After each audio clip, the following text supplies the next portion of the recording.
Oh, 2009 Legacy. Problem with this car is it misfires, it smokes, and it just doesn't run real good. Head gasket's been done in this car before, but I suspect they may have went again. The job may have not been done right. Don't think it's gonna start. Yeah, she's dead. She's been sitting a little bit, but yeah, we're gonna tear in her motor, figure out what's going on. Let me get a jump on it. Nope, she needed a little jump, but she's going. Let's get her in the garage. So, it's a pretty common issue. Subaru's head gaskets. I think a lot of people hear about that. And the other issue is that you have to pull the engine. Well, I'll show you why. This is a boxer motor, so the pistons run side to side here, and your cylinder heads are on each side here. And as you can see, there wouldn't be any room to pull the head. Plus, it would be kind of difficult if you had the room. On the bright side, these engines come out pretty easy, for the most part, usually. Now, I can see this engine was pulled.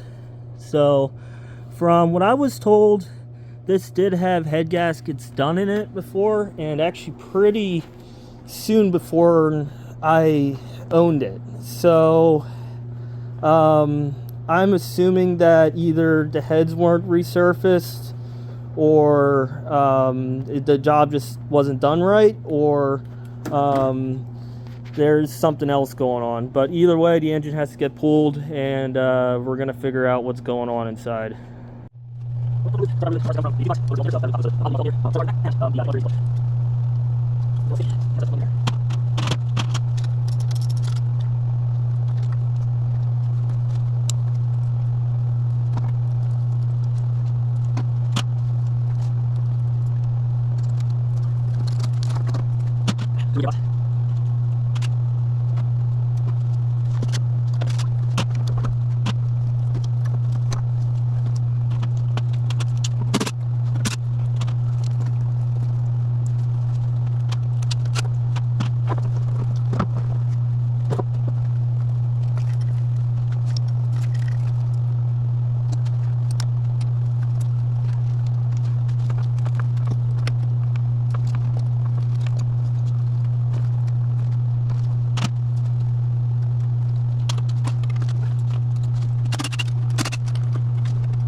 Alright, so as you can see, I was fussing around in here a little bit. What I'm trying to accomplish is not to remove these AC lines, because once I remove them, I have to vac and purge the system. I don't have the equipment here to do that. So basically what I'm going to try to do is attempt to get the compressor off and see if I can just swing it over to the side until I get the motor out. If not, first comes to worst, I will remove the lines. The other thing you may have seen me do in the video is remove this throttle body, and the reason why is, since this is an automatic, now you may not have to do this if you have a manual, but you see that rubber plug there? It gives me access to the inside of the bell housing, and I need to get in there to undo the bolts that hold on the torque converter. If you have a manual, generally it should just slide out from the input shaft, but in this case it's an auto, so we have to have an extra step there.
Alright, so now you want to get yourself 22 millimeter socket, put it on a nice long ratchet so you can turn the motor over. And then that little plug I took out right in there, this is for an automatic only. Rotate the motor and you'll see how that bolt there gets exposed. Do go in there with a wrench, you loosen that up, and yep, you got to work it out in that little space, and you keep rotating and you go around till you get all of them. It's the only thing that sucks about an automatic. If you have a manual, you don't have to worry about this. So there's 4 of them that hold on the flex plate there, and they came out very nice and easy. I was actually able to fit a ratchet in there, and then I just kept rotating it around, and as soon as it broke free, I was able to use my fingers to get them out. Now, as far as the fuel line, they do actually have this little plastic clip here that holds that on, and if you see the notches there, that's where the tabs are. Now, what you can do is you can take a pick or 2 of them, and you can reach in there and push up on those tabs, and that will release the line. It does not take the standard side, like the slide and removal tool. However, if you mangle this up, you risk the fuel line blowing off, so you technically want to replace this afterwards. If you want to get away from that, you can also just undo the clamp going right here to this, I guess it's a pressure regulator, and undo that high pressure hose clamp, just wiggle it off. Alright, underneath the car now, we got all the bolts surrounding. I'm trying to do this on the ground here. Got all the bolts holding the exhaust manifold on. Just be very careful taking them out. Use your time and some heat if they're really rusty. And then what you're going to do is you're going to remove that nut there and that nut there. Those hold on the motor mounts. And then there's a grounding strap on, I believe, each side. Yeah, you want to remove that too. Might I also mention, might as well get out these 4 bell housing bolts in the bottom wire underneath here. Kind of a tight spot when you have the axles in, but you get a flex head ratchet like this, they actually come out pretty well. Alright, well, we got the starter out. There's just one nut down below the starter, takes it off, and then one of the bell housing bolts that go through this ear. Now, in order to get this this bell housing bolt here on the bottom, now you actually have to pull the starter because the ear partially covers it.